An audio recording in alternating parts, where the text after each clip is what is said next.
Welcome back to the Artie Lange Show. Good friend of the show is here. Reggie, Combat Jack from the Combat Jack podcast. What's up, guys? And Dallas couldn't make it, but my old friend from the show, Premium Pete. Yes, here. hey, how are you, Artie? What's up, man? Glad It's been to a be while. here. I'm not Dallas. I'm lighter in both ways. I'm lighter in both ways. Well, I remember when we were doing the old show, before we had John here at the old studio, I would, on Wednesday nights, I'd come by and walk by that studio, and it was very impressive. Yeah, thank you, man. You'd hear Premium Pete yelling quite a bit. Yeah, premium gets excited, man. It's that Italian blood, man. Yeah, you know. And the time I was on the show, he was right there. Yeah, absolutely. Now, where you from? Where you from again? Brooklyn. Yeah, Brooklyn. What part? Grew up in Coney Island. Yeah. It was funny. I grew up in Coney Island until I was about 13. So it was like I seen the bag ladies, the drug dealers, and then my father got a little bit of money and moved us to Bensonhurst. That's nice. So it was funny. After that, then I started washing cars for like Italian guys. How old are you? I'm 37. Yes, all right. So it was like I'm 45. It was like that area, Coney Island, Bensonhurst, Brooklyn was like exploding in the late '80s with racial stuff, especially Italians and blacks, man. Joey Fama, Howard Beach. Yeah, what wasn't exploding in New York? Well, that's true. You're right. In the '80s, that was man. a crazy time. It was a great time, though. Yeah, it was. But how did that affect you? Did that affect you in Bensonhurst? It was tough for a while because it was like I just was a person that believed in judging people for who how they came off to me. But my neighborhood was like, don't stay with those people. Yeah. And Wait. You're not gonna tell them about the jail time? No, not yet. That's later. Not yet. You did time. But I think we discussed it at the old place. Yeah, but a lot of these things make you stronger. Sure, it helped me. Well, it helped me in scaring the hell out of me. All I did was a week at L.A. County Jail, and I've done a bunch of one-nighters, I'll call them. Short stays. Actually, my last one was in Paris. Really? Yeah. I was overnight in the jail in Paris. And, even just overnight, but especially a week at L.A. County Jail was enough for me to go, I don't want to do this ever again. Well, the worst is central booking out here in New York. I'd rather go do a month in jail anywhere else except do a couple of nights in central booking. Is brutal. I mean, there's people. It's an open cell. Yeah. Everybody smells. There's bums in there. Like people laying face on the floor. And the guards don't care. No. The guards, you used to be more afraid of them. So where do you crap? Right in the middle. Right in the middle. It's like a campfire. It's brutal. Yeah. I think it's made to humiliate you. It's made to say you don't want to come back here. Well, I have a thing. If I ever go there, which I have, not no more, but I would burn all my clothes once I come out. Right. People would keep them. I say, listen, you burn your clothes once you come out of there. No, there's no reason. You don't keep them on. Well, there's a Biggie, I forget what song it's in. Biggie Smalls goes, I just got back, ain't trying to see Central Booking. Yeah, that's okay. He's wearing Biggie right now on his shirt, man. Yeah, there he is. Biggie's a favorite, but it's funny. It's not a good place to be on any level. No. Emotionally, I've never been to jail. Good for you, man. Well, you're a lawyer. Yeah, I'm a lawyer. He just put people in jail. Yeah. You're a good guy. Yeah. But did you ever? Did you ever work for the government as a lawyer? No, never. You always had your own practice. I've always been in private business. Yeah. That's probably the move. I mean, it's certainly the move for money, But I mean, did it ever tempt you, for the experience to work for prosecutors? I'll tell you, it's funny. I don't think if I mentioned this the last time, but I was really like an artsy guy. Yeah. And I can tell, yeah. When I was graduating from college, I decided to go to law school. Right. And my fine arts teacher, when I decided to make that switch from fine arts to law, she was like, "You're a punk." Mm-hmm. Tonight, Jay-Z airs his latest video on HBO, right. Picasso Baby.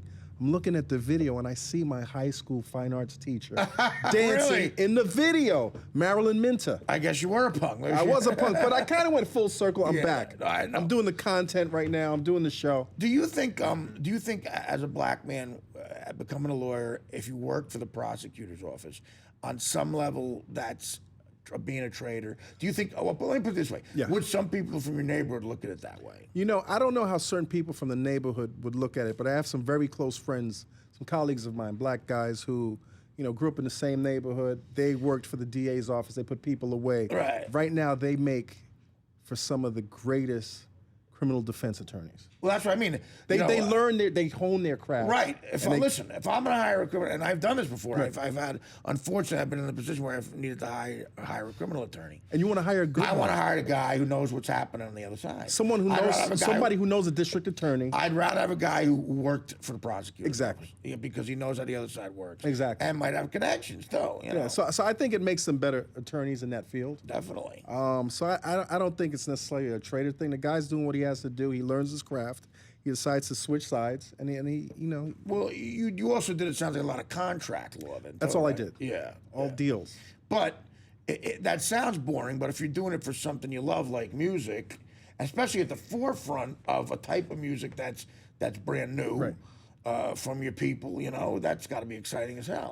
Being in the industry, particularly in the 90s, was extremely... blowing up. It's extremely exciting. There's a lot of money. There's a lot of parties. Yeah. You're watching guys go from nobodies to like the Diddy's and the Jay-Z's and the whoever's. You know what I'm saying? As lawyers, it was a very transformative time. Well, you were partially the architects of how hip hop began. We did a lot of deals. Yeah, right. But I got burnt out because I hated the deal making process. But here's the thing. Yeah. You're an important cog in that whole thing because when you have a brand new art form, and that's what hip hop was. Brand new art form. Like jazz was. Brand new business at the time, too. Right. Like jazz was. Yeah.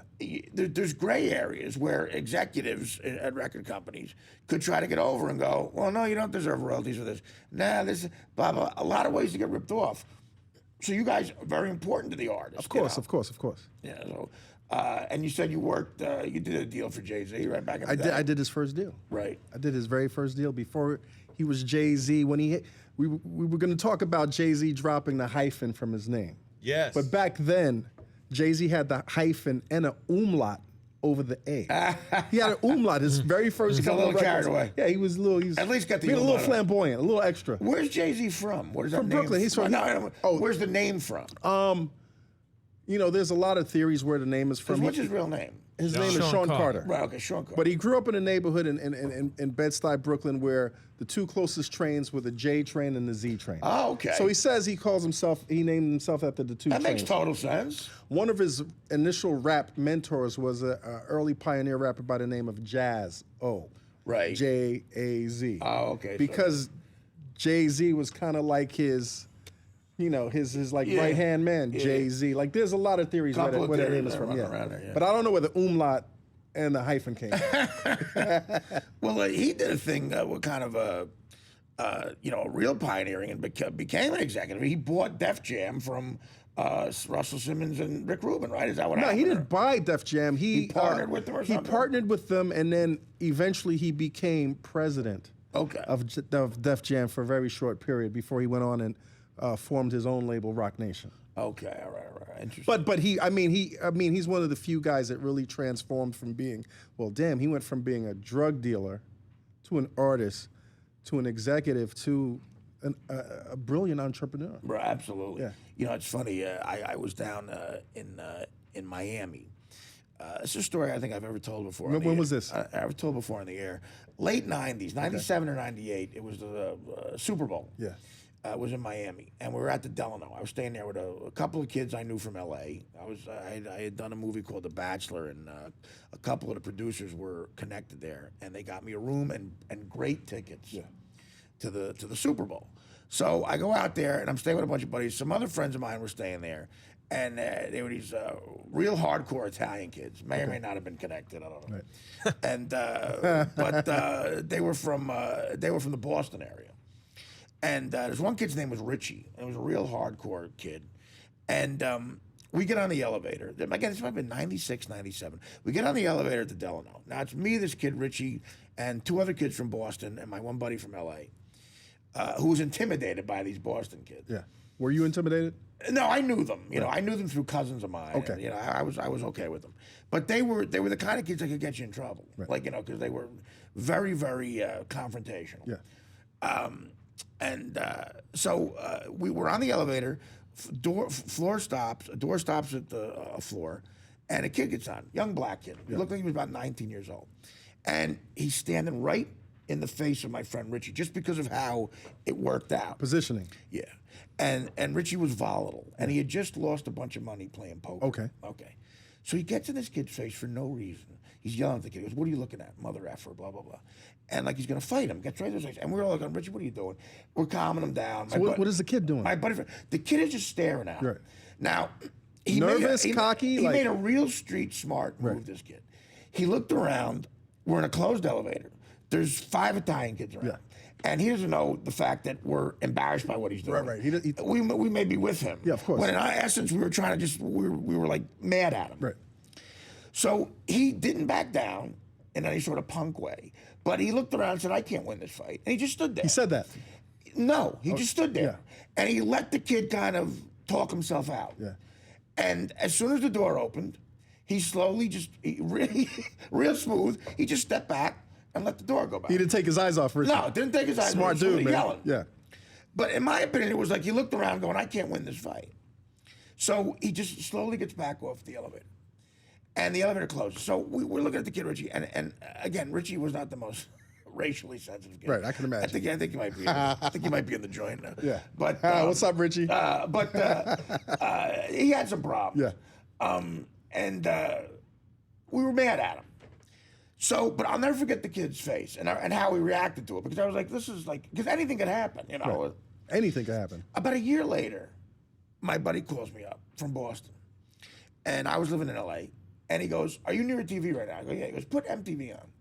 I put MTV on. He goes, "That's the kid who Richie wanted to fight in the elevator." It was JC. Get the, no, stop. It was JC. Stop. No way. It was JC. Are you kidding me, man? Yeah, I know. No, I Dude, never do forget you it. do you recognize? And I said that's him. I mean, because Jay-Z has an unmistakable. Strong features. You can't forget Yeah, that face. And he was very much young. He was younger, but I'll never forget. It made total sense once I found out his background. Right. Because the street smart thing to do in that situation is like, I'm not going to win this fight. You're not gonna lose your Let head. this kid yap. Right. And I'm just going to just slowly back off. And at the time, he had everything to lose. I think at the time he was just starting his career. Yeah, like, probably. Yeah, coming up. Yeah. Like, who cares? like making that transformation from the streets. He into the made a industry. really smart, Right. street smart decision. Right.